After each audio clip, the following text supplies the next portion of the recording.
Hello दोस्तों, कैसे हैं आप सब। आई होप आप सब बढ़िया होंगे। दोस्तों आज हम लोग देखेंगे ICAR टेक्नीशियन री एग्ज़ाम 2023, जो कि दोस्तों आज हम लोग इस वीडियो में 8 जुलाई के first shift, second shift, third shift के सभी क्वेश्चन यानी कि आल प्रश्न दोस्तों देखेंगे। और दोस्तों जितने भी क्वेश्चन पूछे गए दोस्तों सभी के सभी क्वेश्चन हम लोग डिटेल्स में देखेंगे, ठीक है।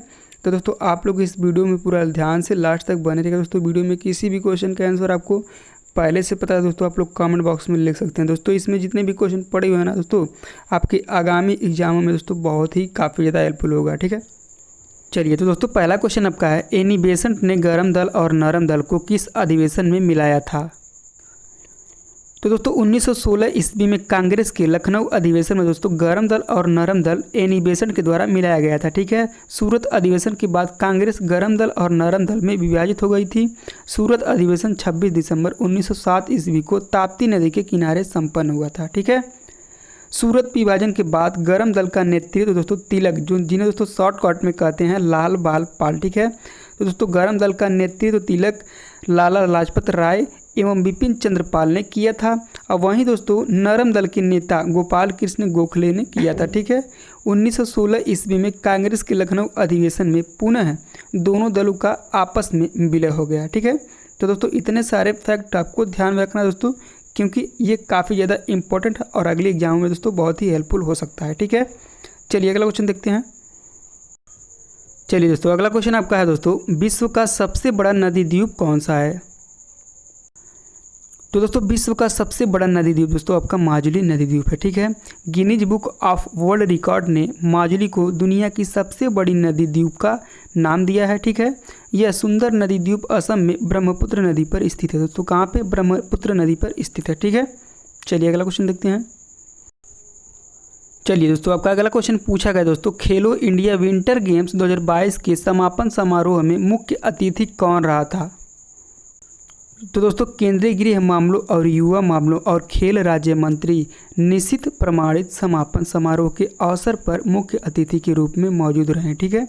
जम्मू कश्मीर 26 स्वर्ण पदक और 25 रजत पदक और 25 कांस्य पदक के साथ दोस्तों पदक तालिका में शीर्ष स्थान पर रहा, यानी कि पहले स्थान पर रहा दोस्तों। इसके बाद महाराष्ट्र 13 स्वर्ण पदक और 8 रजत पदक और 6 कांस्य पदक के साथ दोस्तों दूसरे स्थान पर रहा। हिमाचल प्रदेश ने 10 स्वर्ण पदक और 14 रजत पदक और 7 दोस्तों कांस्य पदक हासिल कर तीसरा स्थान हासिल किया, ठीक है। यह दोस्तों तीसरा संस्करण था और कहाँ हुआ था दोस्तों, ये आपका तीसरा संस्करण था और जम्मू कश्मीर में हुआ था, ठीक है। चलिए दोस्तों अगला क्वेश्चन देखते हैं। चलिए अगला क्वेश्चन आपका पूछा गया दोस्तों, खेलो इंडिया यूथ गेम्स का 5वां संस्करण कहाँ हुआ था। तो दोस्तों ये आपका 5वां संस्करण आपका मध्य प्रदेश राज्य में हुआ दोस्तों, ठीक है। मध्य प्रदेश राज्य में दोस्तों यह खेल राज्य के 8 शहरों में किया गया, ठीक है। दोस्तों कौन कौन सा 8 शहर है दोस्तों देख लेते हैं। तो पहला आपका भोपाल है, दूसरा जबलपुर है, तीसरा इंदौर है, चौथा आपका उज्जैन है, 5वां ग्वालियर है, 6वां आपका मंडला है, 7वां आपका बालघाट है और 8वां आपका खरगोन है। दोस्तों यहीं पे आयोजित होंगे, ठीक है। साइकिलिंग का आयोजन दोस्तों नई दिल्ली के IG स्टेडियम वेल्ड्रोम में होगा, ठीक है। महाराष्ट्र दोस्तों यहीं पे आपका 56 स्वर्ण सहित दोस्तों 161 पदक जीत कर दोस्तों पदक तालिका में दोस्तों पहले स्थान पर रहा। जबकि वहीं दोस्तों हरियाणा 41 स्वर्ण सहित 128 पदकों के साथ दूसरे स्थान पर रहा। और मेजबानी दोस्तों करता मध्य प्रदेश 29 स्वर्ण सहित दोस्तों 96 पदकों के साथ दोस्तों तीसरे स्थान पर रहा, ठीक है। चलिए दोस्तों अगला क्वेश्चन देखते हैं। ये सभी के सभी आपको ध्यान में रखना दोस्तों, ठीक है, बहुत ही इंपॉर्टेंट है ये सब। चलिए दोस्तों अगला क्वेश्चन आपका पूछा गया दोस्तों, सिरका में कौन सा अम्ल पाया जाता है। तो दोस्तों आई होप इस क्वेश्चन का राइट आंसर दोस्तों आप लोगों ने करके आए होंगे दोस्तों, क्योंकि ये क्वेश्चन काफ़ी इजी और दोस्तों कई बार पूछा जाने वाला प्रश्न है, ठीक है। तो दोस्तों सिरका में आपका एसिटिक अम्ल पाया जाता है, ठीक है। एसिटिक अम्ल का रासायनिक सूत्र आपका होता है दोस्तों CH3COOH दोस्तों, ठीक है। इसे दोस्तों एथेनोइक अम्ल भी कहा जाता है दोस्तों, ये भी आपको ध्यान में रखना है। चलिए दोस्तों अगले एग्जामों के लिए दोस्तों कुछ और महत्वपूर्ण फैक्ट देख लेते हैं।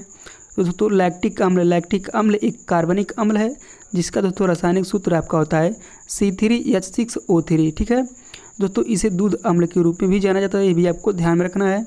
चलिए साइट्रिक अम्ल, यह अम्ल दोस्तों आमतौर पर खट्टे फलों जैसे नींबू, संतरा दोस्तों आदि में पाया जाता है, खट्टे फलों में दोस्तों। इसका रासायनिक सूत्र आपका होता है C6H8O7, ठीक है। तो दोस्तों इतने सारे फैक्ट आपको ध्यान में रखना है अगले एग्जामों के लिए दोस्तों। जिनका पेपर हो गया है वो अपना आंसर मिला लें, और जिनका नहीं हुआ दोस्तों वो ये वीडियो दोस्तों काफ़ी ज़्यादा इंपॉर्टेंट है उनके लिए, ठीक है। चलिए अगला क्वेश्चन देखते हैं। चलिए दोस्तों अगला क्वेश्चन आपका पूछा गया दोस्तों, आमतौर पर बेस्टिल दिवस के रूप में जाना जाने वाला फ्रांस का राष्ट्रीय दिवस हर साल किस तारीख को मनाया जाता है? तो दोस्तों ये हर साल आपका 14 जुलाई को मनाया जाता है तो फ्रांस का राष्ट्रीय दिवस, ठीक है। आमतौर पर दोस्तों बेस्टिल दिवस के रूप में जाना जाने वाला फ्रांस का राष्ट्रीय दिवस हर साल 14 जुलाई को मनाया जाता है। यह 14 जुलाई 1789 को, ठीक है दोस्तों, 1789 को बेस्टिल एक सैन्य किले और जेल के पतन का प्रतीक है, ठीक है। जब एक क्रोधित भीड़ ने इस पर धावा बोल दिया जो फ्रांसीसी क्रांति की शुरुआत का संकेत था, ठीक है। चलिए अगला क्वेश्चन देखते हैं। चलिए दोस्तों अगला क्वेश्चन आपका पूछा गया दोस्तों, 1970 में पेड़ से संबंधित कौन सा आंदोलन हुआ था? तो दोस्तों इस क्वेश्चन का राइट आंसर आपका चिपको आंदोलन हो जाएगा दोस्तों। आई होप आप लोगों ने भी दोस्तों इस क्वेश्चन का राइट आंसर चिपको आंदोलन ही किया होगा, ठीक है। चलिए देख लेते हैं दोस्तों। चिपको आंदोलन मूलतः दोस्तों उत्तराखंड के वनों की सुरक्षा के लिए वहाँ के लोगों द्वारा 1970 के दशक में आरंभ किया गया आंदोलन है। इसमें लोगों ने पेड़ों को गले लगा लिया ताकि उन्हें कोई काट ना सके। यह आलिंगन दरअसल प्रकृति और मानव के बीच प्रेम का प्रतीक बना और इसे चिपको की संज्ञा दी गई, ठीक है दोस्तों। पेड़ से जब चिपकेंगे दोस्तों चिपको आंदोलन ही कहा जाएगा, ठीक है। चलिए अगला क्वेश्चन देखते हैं।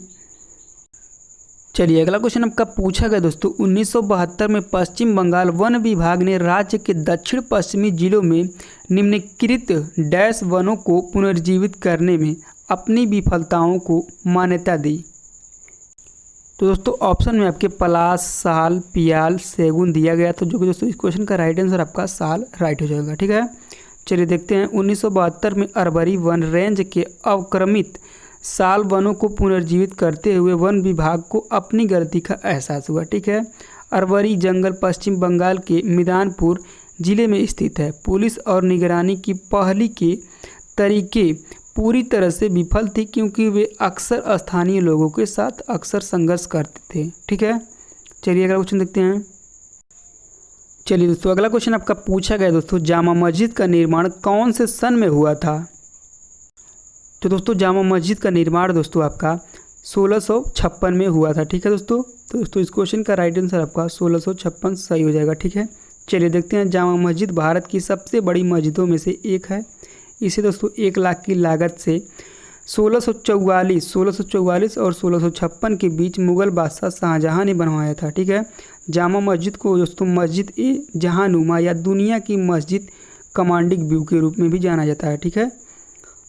किसके रूप में दोस्तों? कमांडिंग व्यू के रूप में भी जाना जाता है, ठीक है। इसे सम्राट शाहजहां की प्रमुख मस्जिद के रूप में डिजाइन किया गया था। यह पुरानी दिल्ली के प्राचीन शहर में स्थित है दोस्तों, ठीक है। चलिए अगला क्वेश्चन देखते हैं। चलिए दोस्तों अगला क्वेश्चन आपका पूछा गया दोस्तों, गंगा नदी की लंबाई कितनी है? तो दोस्तों गंगा नदी की कुल लंबाई आपकी 2510 किलोमीटर है। गंगा दक्षिण एशिया की एक सीमा पारिक नदी है। यह दोस्तों भारत और बांग्लादेश से होकर बहती है, ठीक है।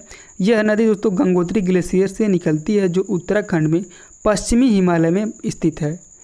बाएं तट की दोस्तों सहायक नदियाँ देखते हैं दोस्तों, यहाँ से भी क्वेश्चन पूछा जाता है दोस्तों। तो दोस्तों गोमती, गंडक, घाघरा, कोसी, रामगंगा और महानंदा। और दाएं तट की दोस्तों सहायक नदियाँ वहीं आपकी यमुना, सोन और दामोदर, तमसा और पुनपुन नदियाँ भी शामिल हैं, ठीक है।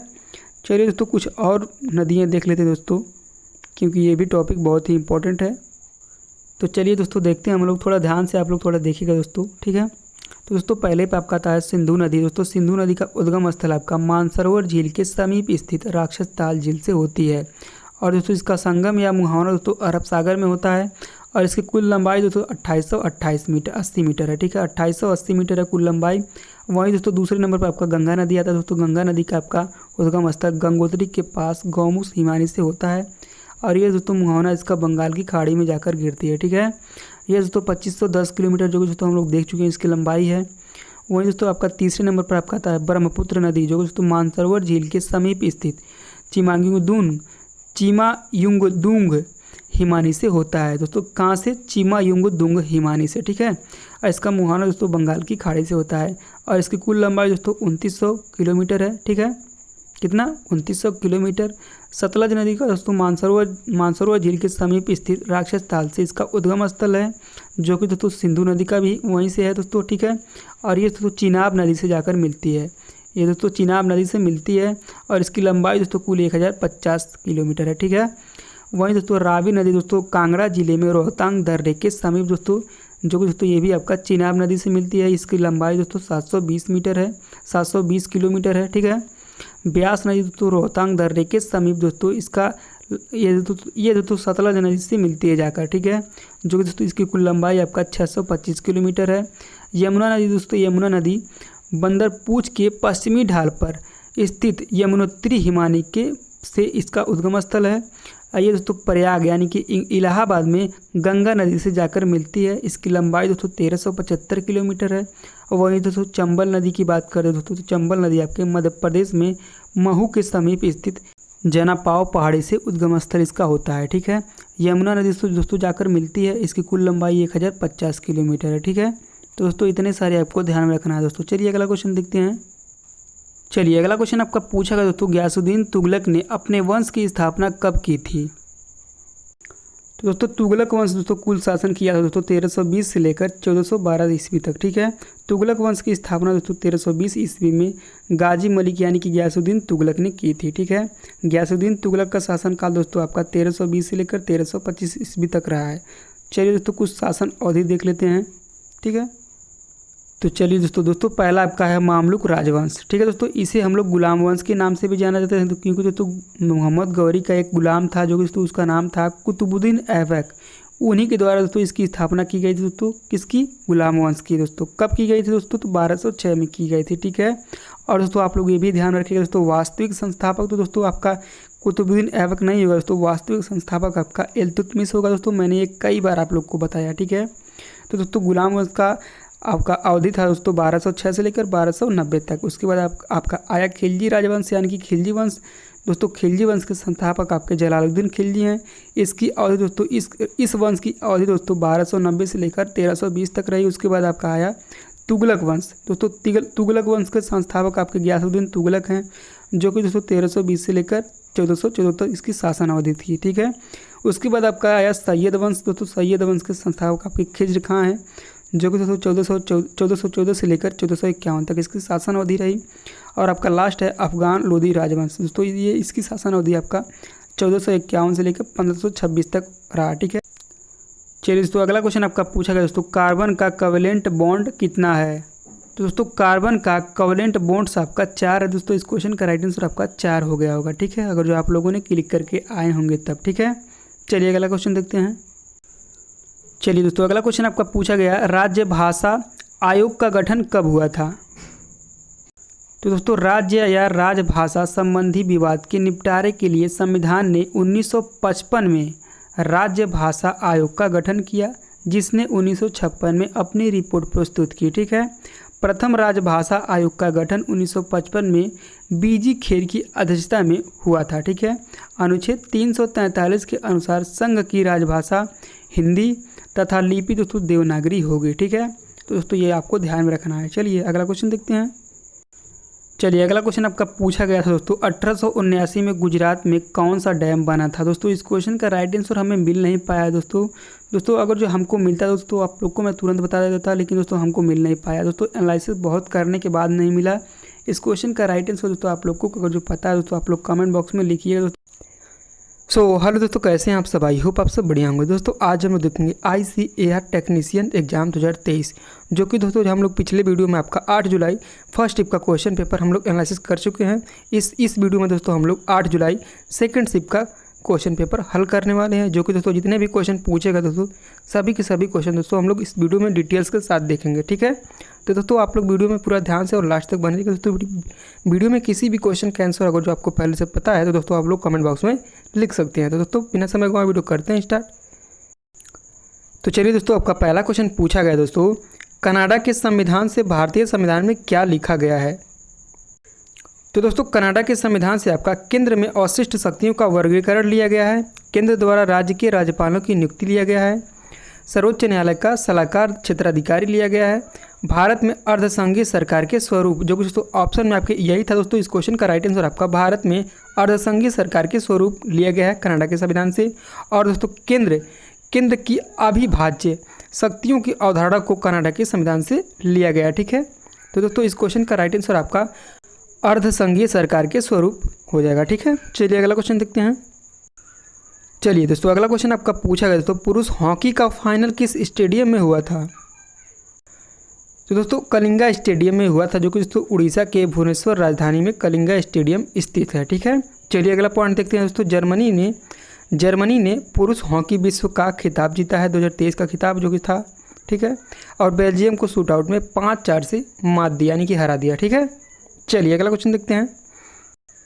चलिए अगला क्वेश्चन आपका पूछा गया दोस्तों, अमृता देवी अवार्ड किसने शुरू किया है?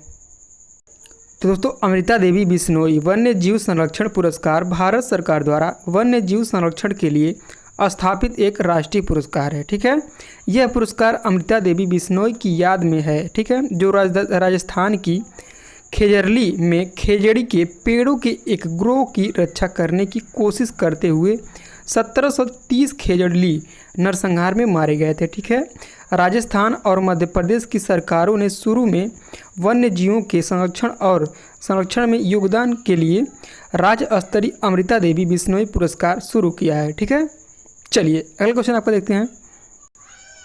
चलिए अगला क्वेश्चन आपका पूछा गया दोस्तों, चिपको आंदोलन की शुरुआत किस गांव से हुई है? दोस्तों आपके पिछले शिफ्टों में दोस्तों चिपको आंदोलन से एक क्वेश्चन पूछा था दोस्तों। अब देखिए दोस्तों, इसीलिए मैं डिटेल्स में आप लोग को बताता हूं, क्योंकि दोस्तों आपको पता है जहां से एक क्वेश्चन पूछ लिया जाता है दोस्तों, वहीं से बहुत ही ज़्यादा चांसेस रहते हैं अगले शिफ्टों में पूछने की। ठीक है, चलिए देखते हैं दोस्तों इस क्वेश्चन का राइट आंसर। तो दोस्तों इस क्वेश्चन का राइट आंसर आपका उत्तराखंड के चमोली जिले के रैणी गाँव की महिलाओं ने चिपको आंदोलन चलाया था। ठीक है, इस क्वेश्चन का राइट आंसर आपका रैणी गांव हो जाएगा। जिला पूछेगा दोस्तों चमोली जिला। ठीक है, चलिए अगला क्वेश्चन देखते हैं। चलिए तो दोस्तों अगला क्वेश्चन आपका पूछा गया दोस्तों, फरवरी 2023 तक कितनी डिजिटल बैंकिंग इकाइयां हैं? ठीक है, कितनी हैं? तो दोस्तों भारत के प्रधानमंत्री ने 75 जिलों में 75 डिजिटल बैंक की इकाइयां राष्ट्र को समर्पित की है। दोस्तों इस क्वेश्चन का राइट आंसर आपका 75 हो जाएगा। ठीक है, चलिए अगला क्वेश्चन देखते हैं। तो दोस्तों अगला क्वेश्चन आपका पूछा गया दोस्तों, जैन धर्म प्रथम तीर्थ उपवास काल कितना था? तो दोस्तों इस क्वेश्चन का राइट आंसर हमें तो मिल नहीं पाया है। तो दोस्तों अगर जो आप लोग को पता होगा दोस्तों, आप लोग कमेंट करके बताना ना भूलिएगा दोस्तों, क्योंकि मैं गूगल से सर्च करके आपको आंसर प्रोवाइड नहीं करता हूं दोस्तों। मैं बुक से देखता हूं, जो भी बुक से मिलता है मैं वही आपको बताता हूं, क्योंकि बुक से और गूगल में बहुत ही कन्फ्यूजन रहता है दोस्तों। बुक में अलग बताएगा, गूगल में अलग बताएगा, इसीलिए दोस्तों मैं बुक से आपको जितना भी क्वेश्चन का आंसर प्रोवाइड करता हूँ, जितना भी मिल पाता है। ठीक है, चलिए दोस्तों इस क्वेश्चन का राइट आंसर दोस्तों आप लोग को कमेंट बॉक्स में लिखना है दोस्तों, अगर जो आपको पता है तब। चलिए दोस्तों अगला क्वेश्चन आपका है, स्वास्थ्य सेवा जीवन के ब्रांड एम्बेसडर कौन बना है? तो दोस्तों हर्बलाइफ ने क्रिकेटर स्मृति मंधाना को ब्रांड एम्बेसडर नियुक्त किया गया है। ठीक है, चलिए अगला क्वेश्चन देखते हैं। चलिए अगला क्वेश्चन आपका पूछा गया दोस्तों, मधुमक्खी काटने पर क्या लगाते हैं? तो दोस्तों इसका सबसे अच्छा उपाय घरेलू नुस्खा दोस्तों बेकिंग सोडा इसका सही हो जाएगा। ठीक है, बेकिंग सोडा। चलिए अगला क्वेश्चन देखते हैं। चलिए दोस्तों अगला क्वेश्चन आपका पूछा गया दोस्तों, डोगरी भाषा संविधान की 8वीं अनुसूची में कब जोड़ी गई? तो दोस्तों थोड़ा ध्यान से देखिएगा दोस्तों, वर्ष 2003 में 92वें संविधान संशोधन अधिनियम, जो कि दोस्तों वर्ष 2004 से प्रभावित हुआ था। ठीक है, इसी के दोस्तों द्वारा बोडो, डोगरी, मैथिली और संथाली को 8वीं अनुसूची में शामिल किया गया। ठीक है, और आप लोग को पता है दोस्तों कुल 22 भाषाएं हैं दोस्तों। कौन कौन सी है दोस्तों? तो दोस्तों 22 भाषाएं आपकी निम्नलिखित है दोस्तों। कौन कौन सी हैं? असमिया, बंगाली, गुजराती, हिंदी, कन्नड़, कश्मीरी, कोंकणी, मलयालम, मणिपुरी, मराठी, नेपाली, पंजाबी, उड़िया, संस्कृत, सिंधी, तमिल, तेलुगु, उर्दू, बोडो, संथाली, मैथिली और डोगरी। ठीक है दोस्तों, आप लोग काउंट करके देख लीजिएगा दोस्तों, कुल 22 भाषाएं हैं। ठीक है, उसमें दोस्तों एक महत्वपूर्ण पॉइंट आपको ध्यान में रखना है, सिंधी भाषा को दोस्तों 21वें संशोधन अधिनियम के द्वारा दोस्तों 1967 में जोड़ा गया था। ठीक है, इसके बाद 3 और भाषाओं जैसे कोंकणी, मणिपुरी और नेपाली को 1992 के 71वें संविधान संशोधन अधिनियम के द्वारा जोड़ा गया था। ठीक है, तो इतने सारे फैक्ट आपको ध्यान में रखना है भाषाओं से, ठीक है। चलिए अगला क्वेश्चन देखते हैं। चलिए अगला क्वेश्चन आपका है, महाराष्ट्र से 20 किलोमीटर की दूरी पर एक बांध दिया गया था, वह किस नदी पर बना हुआ है? तो दोस्तों वो है आपके खड़का वासला बांध है। दोस्तों खड़का वासला बांध भारत के महाराष्ट्र में पुणे शहर के केंद्र से 21 किलोमीटर दूर मुथा नदी पर एक बांध है, जो दोस्तों बांध ने एक जलाशय बनाई जिसे खड़का वासला झील के नाम से भी जाना जाता है, जो पुणे उसके उपनगरों के लिए पानी का मुख्य स्रोत है। दोस्तों कहाँ के? पुणे और उसके नगरों के लिए, उपनगरों के लिए पानी का मुख्य स्रोत है, ये आपको ध्यान में रखना है। चलिए अगला क्वेश्चन आपका पूछा गया दोस्तों, अनुच्छेद 39 किससे संबंधित है? तो दोस्तों अनुच्छेद 39 आपका निःशुल्क कानूनी सहायता योजना से संबंधित है, ठीक है दोस्तों। चलिए अगला क्वेश्चन आपका पूछा गया दोस्तों, एल्केन एल्कीन एल्काइन फार्मूला क्या होता है? ठीक है, बताइएगा दोस्तों एल्केन एल्कीन एल्काइन का फार्मूला। तो दोस्तों देखते हैं, एल्केन का दोस्तों फार्मूला आपका होता है CnH2n+2, ठीक है। और एल्कीन का दोस्तों होता है CnH2n, ठीक है। एल्काइन का आपका होता है CnH2n-2, ठीक है। चलिए अगला क्वेश्चन देखते हैं। चलिए अगला क्वेश्चन आपका पूछा गया दोस्तों, जैन धर्म में क्षमा वाले फेस्टिवल को क्या बोलते हैं? तो दोस्तों पर्युषण महापर्व कसाय समन का पर्व है। यह पर्व दोस्तों 8 दिनों तक मनाया जाता है, जिसमें किसी के भीतर में ताप या उत्ताप पैदा हो गया हो, किसी के प्रति स्वेद की भावना पैदा हो गई हो, तो यह उसको शांत करने का पर्व है। क्या करने का दोस्तों? शांत करने का पर्व है यह दोस्तों। धर्म के 10 द्वार हैं दोस्तों, उसमें पहला द्वार आपका क्षमा यानी समता, ठीक है। 10 द्वार बताए गए हैं, ठीक है, ये भी आपको ध्यान में रखना है। चलिए अगला क्वेश्चन देखते हैं। चलिए अगला क्वेश्चन आपका पूछा गया दोस्तों, प्लास्टर ऑफ पेरिस का रासायनिक नाम क्या था? तो दोस्तों प्लास्टर ऑफ पेरिस का वैज्ञानिक नाम कैल्शियम सल्फेट हाइड्रेट और उसका रासायनिक सूत्र दोस्तों CaSO4 12H2O, ठीक है। चलिए अगला पॉइंट देखते हैं दोस्तों, पेरिस प्लास्टर वास्तव में एक जिप्सम प्लास्टर होता है, जो पानी के संपर्क में आते ही कठोर हो जाता है। क्या हो जाता है दोस्तों? कठोर, ठीक है। चलिए अगला क्वेश्चन देखते हैं। चलिए दोस्तों अगला क्वेश्चन आपका पूछा गया दोस्तों, carbon is which type of? तो दोस्तों कार्बन इज टेट्रावेलेंट, ठीक है। इस क्वेश्चन का राइट आंसर आपका टेट्रावेलेंट हो जाएगा। चलिए अगला क्वेश्चन आपका पूछा गया दोस्तों, केरल का लिंगा अनुपात कितना है? तो दोस्तों 2011 की जनगणना के अनुसार केरल का लिंगा अनुपात 1084 है, ठीक है। चलिए अगला क्वेश्चन देखते हैं। चलिए अगला क्वेश्चन आपका दोस्तों, स्वराज पार्टी के प्रेसिडेंट और सेक्रेटरी कौन थे? तो दोस्तों इसके अध्यक्ष चित्तरंजन दास और महासचिव मोतीलाल नेहरू थे। यह पार्टी कांग्रेस खिलाफ स्वराज पार्टी कहलाई। स्वराज दल विधान परिषदों में भाग लेने में विश्वास करता था। स्वराज पार्टी का गठन दोस्तों 1 जनवरी 1923 को आर दास और मोतीलाल नेहरू ने किया था। 1923 में इस पार्टी का नाम कांग्रेस खिलाफत स्वराज पार्टी रखा गया, ठीक है। चलिए अगला क्वेश्चन देखते हैं। चलिए अगला क्वेश्चन आपका पूछा गया दोस्तों, अरवरी जंगल में कौन सा पेड़ है? दोस्तों ये भी क्वेश्चन रिपीटेड है दोस्तों, क्वेश्चन सेम यही नहीं था दोस्तों, लेकिन अरवरी से ही पूछा गया था, ठीक है। आपको इसमें 2 क्वेश्चन रिपीटेड मिल गया दोस्तों, फर्स्ट शिफ्ट का ही। तो इसीलिए दोस्तों मैं बोलता हूँ आपको जितने भी एक्स्ट्रा फैक्ट दिख रहे हैं दोस्तों ना, उन सभी को आपको ध्यान में रख कर जाना है। तो दोस्तों इस क्वेश्चन का राइट आंसर आपका साल हो जाएगा, ठीक है। साल 1972 में अरवरी रेंज के अवक्रमित सालवनों को पुनर्जीवित करते हुए वन विभाग को अपनी गलती का एहसास हुआ और अरवरी जंगल पश्चिम बंगाल के मिदनापुर जिले में स्थित है, ठीक है। चलिए अगला क्वेश्चन देखते हैं। चलिए दोस्तों अगला क्वेश्चन है, हाल ही में किसने महाराष्ट्र के नए उप मुख्यमंत्री के रूप में शपथ लिया? दोस्तों ये क्वेश्चन पूछा नहीं गया दोस्तों, मैं आपसे बस ये रख कर पूछ रहा हूँ, ठीक है। अगर जो आप लोग को पता है दोस्तों, आप लोग कमेंट बॉक्स में लिखना ना भूलें। सरिस्का टाइगर रिजर्व कहाँ पर स्थित है? तो दोस्तों सरिस्का टाइगर रिजर्व आपका राजस्थान में स्थित है दोस्तों। इस क्वेश्चन का राइट आंसर आपका राजस्थान हो जाएगा, ठीक है। सरिस्का टाइगर रिजर्व अरावली पहाड़ियों में स्थित है और राजस्थान के अलवर जिले का एक हिस्सा है। सरिस्का को 1955 में एक वन्य जीव अभयारण्य घोषित किया गया था और बाद में दोस्तों 1978 में इसे बाघ अभयारण्य घोषित किया गया, जिससे यह भारत के प्रोजेक्ट टाइगर का हिस्सा बन गया, ठीक है। चलिए अगला क्वेश्चन देखते हैं।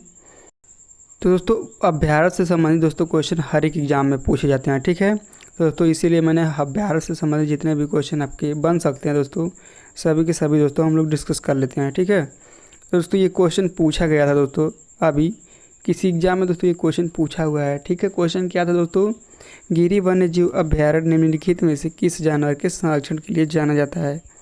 तो दोस्तों गिरी वन्य जीव अभ्यारण्य आपका एशियाई सूअर के लिए प्रसिद्ध है, ठीक है। यह भारत के गुजरात राज्य में स्थित है। इसकी स्थापना दोस्तों 1965 में हुई थी, चलिए ठीक है। Jim Corbett national park Uttarakhand में स्थित है और यह दोस्तों रॉयल बंगाल टाइगर के लिए फेमस है। काजीरंगा राष्ट्रीय उद्यान आपका असम में है, यह एक सींग वाला गेंडा के लिए फेमस है, ठीक है। सुंदरबन राष्ट्रीय उद्यान दोस्तों पश्चिम बंगाल में है, ये दोस्तों रॉयल बंगाल टाइगर के लिए फेमस है। सरिस्का, जो कि दोस्तों क्वेश्चन हम लोग देखे थे तो आपका पूछा हुआ था दोस्तों, सरिस्का राष्ट्रीय उद्यान आपका राजस्थान में है और ये दोस्तों रॉयल बंगाल टाइगर के लिए फेमस है, ठीक है। कान्हा राष्ट्रीय उद्यान आपका मध्य प्रदेश में है, यह दलदल हिरण के लिए फेमस है। रणथंभौर राष्ट्रीय उद्यान आपका राजस्थान में है, ये दोस्तों बाघ के लिए फेमस है, ठीक है। तो इतने आपको देख लेना है, ये भी आपको ध्यान में रखना दोस्तों। और कुछ और महत्वपूर्ण देख लेते हैं, चलिए। अगला आपका है बांदीपुर राष्ट्रीय उद्यान, जो कि दोस्तों कर्नाटक राज्य में स्थित है दोस्तों और ये बाघ जानवर के लिए फेमस है। अगला आपका है टाडोबा अंधारी राष्ट्रीय उद्यान, ये दोस्तों महाराष्ट्र में स्थित है और ये बाघ के लिए फेमस है, ये भी दोस्तों। अगला आपका है नामदफा राष्ट्रीय उद्यान, दोस्तों ये अरुणाचल प्रदेश में स्थित है और ये दोस्तों तेंदुआ बाघ के लिए फेमस है, ठीक है। अगला आपका है मानस राष्ट्रीय उद्यान, ये दोस्तों ये कि असम में है और ये दोस्तों पिग्मी हॉन्ग वाटर बफेलो के लिए प्रसिद्ध है। अगला आपका है दांचीग्राम राष्ट्रीय उद्यान, जो कि दोस्तों ये जम्मू कश्मीर में आपका स्थित है और ये दोस्तों कश्मीरी हिरण के लिए फेमस है। अगला आपका है हेमिस नेशनल पार्क, जो कि दोस्तों ये भी आपका जम्मू कश्मीर में दोस्तों, ये दोस्तों हिम तेंदुआ जानवर के लिए फेमस है। अगला आपका पेरियार राष्ट्रीय उद्यान, जो दोस्तों ये केरल में है और ये दोस्तों हाथी के लिए फेमस है, ठीक है। तो इतने सारे दोस्तों आपको ध्यान में रखना दोस्तों, एग्जामिनर अगर जो क्वेश्चन इस टॉपिक से बनाएगा दोस्तों, तो दोस्तों इन्हीं में से कोई एक क्वेश्चन रखेगा, ठीक है। चलिए अगला क्वेश्चन देखते हैं।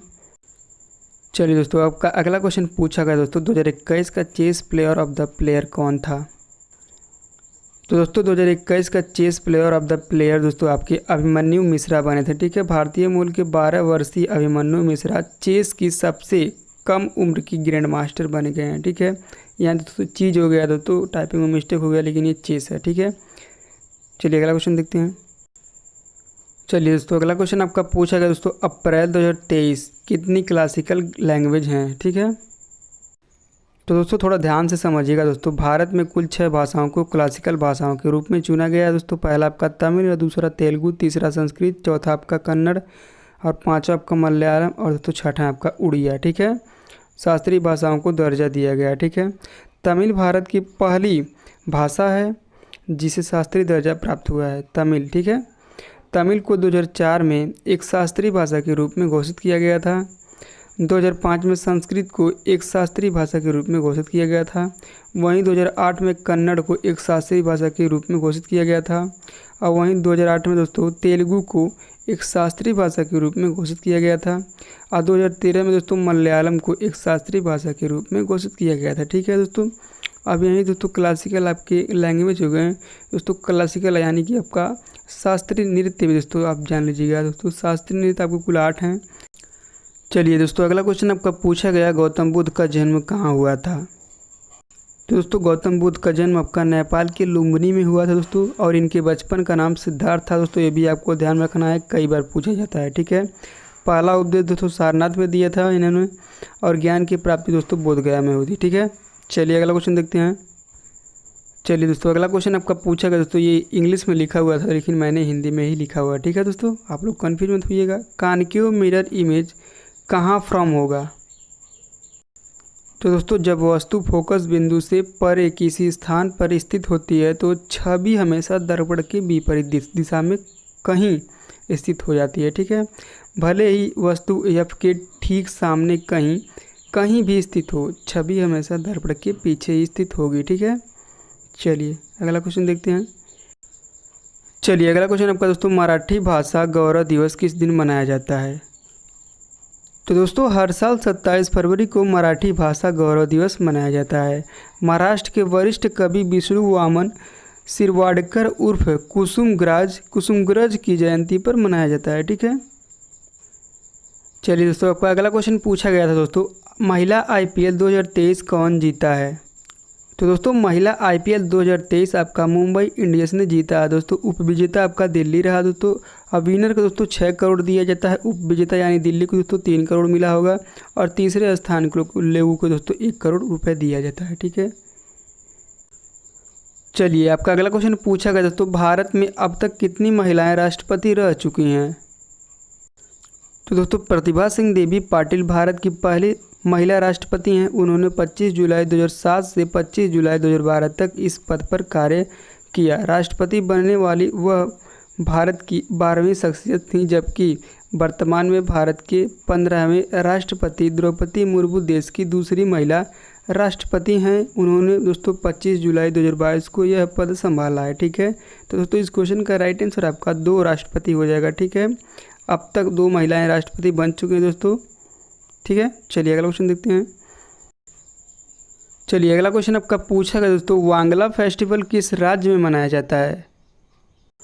तो दोस्तों वांगला भारत के पूर्वोत्तर में स्थित है। मेघालय राज्य और उत्तरी बांग्लादेश के कुछ क्षेत्रों में बसने वाले गारो समुदाय द्वारा नवंबर के महीने में फसल कटाई से संबंधित एक उत्सव है दोस्तों। नवंबर के महीने में ही मनाया जाता है दोस्तों। इस क्वेश्चन का राइट आंसर आपका मेघालय राज्य हो जाएगा। ठीक है, चलिए अगला क्वेश्चन देखते हैं। चलिए अगला क्वेश्चन आपका पूछा गया दोस्तों, हीरे का अपवर्तनांक कितना होता है? तो दोस्तों 2.42 हीरे का अपवर्तनांक होता है। ठीक है, ये आपको ध्यान में रखना है। चलिए अगला क्वेश्चन देखते हैं। चलिए दोस्तों अगला क्वेश्चन आपका पूछा गया दोस्तों, प्रार्थना समाज की स्थापना कब और कहाँ हुआ था? तो दोस्तों 1867 में आपका प्रार्थना समाज की स्थापना हुई दोस्तों। कहाँ हुई दोस्तों? ये मुंबई में हुई। ठीक है, 1867 में आत्माराम पांडुरंग ने प्रार्थना समाज की स्थापना की थी। प्रार्थना समाज का मुख्य उद्देश्य लोगों को केवल एक भगवान में विश्वास करना और केवल एक ही भगवान की पूजा करना था। ठीक है, चलिए तो दोस्तों अन्य संस्थापक देख लेते दोस्तों, क्योंकि ये चैप्टर ही बहुत ही इंपॉर्टेंट दोस्तों। यहाँ से भी हर एक एग्जाम में क्वेश्चन देखने को मिलता है। ठीक है, तो दोस्तों आप लोग ध्यान से थोड़ा देखिएगा।